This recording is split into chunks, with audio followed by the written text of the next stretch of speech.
So what happens when you take four big-ass turtles from New York City, you throw them in the sewer, and you give them a sequel?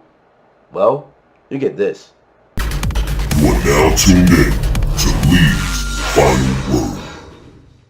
What's up, Final Wordians? I am your host, Leeboy, and you are listening and watching Lee's Final Word. Today we're going to be doing a movie review of Teenage Mutant Ninja Turtles Out of the Shadows. How did I like the movie? I don't know how I like the movie. This movie was awesome. Yeah, you know, it was alright. Getting on to the pros and cons of this movie, we're going to start with the cons. Con number 1. Tyler Perry has Baxter Stockman. Yeah. Why is Tyler Perry Baxter Stockman? Why do we have Baxter Stockman being played by Tyler Perry? Yes, the same man that puts on a woman's full bodysuit for movies, overacting as Baxter Stockman. The whole movie, every scene he was in, every line that he threw, he was overacting.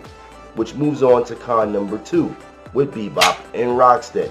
Though they did a good job on the CGI and how they looked it very close to the TV show cartoon look, they were bumbling idiots like the cartoon, but they overacted.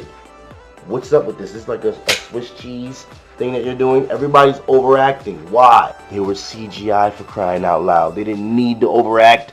Don't know why they overacted. For the life of me, I don't understand that. They were part of the Swiss cheese problem of this movie. Moving on. Con number 3. Sorry, Stephen Amell, but your Casey Jones was not on point.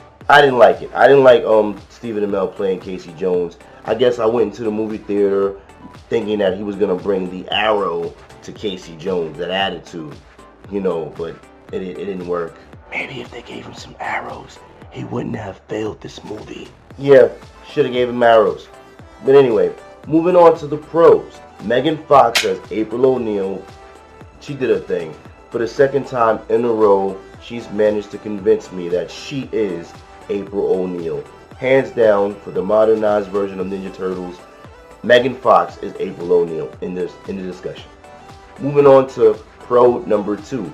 The best actors in this movie, believe it or not, was the Ninja Turtles themselves. That's right. The CGI Ninja Turtles were better than the real life actors.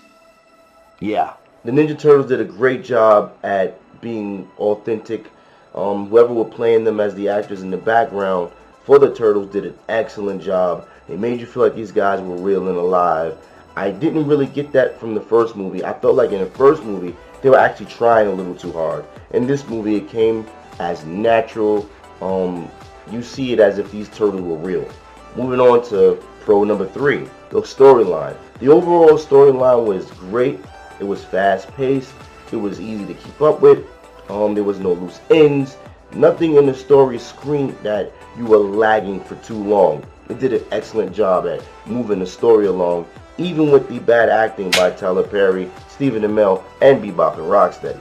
But moving on, which brings us with the story to pro number 4, Krang. That's right, we got to see full-on body Krang. I mean, we're not talking about some puff in the sky and nothing like that. We're talking about full-on body with the metal suit, with the open hanger in the belly.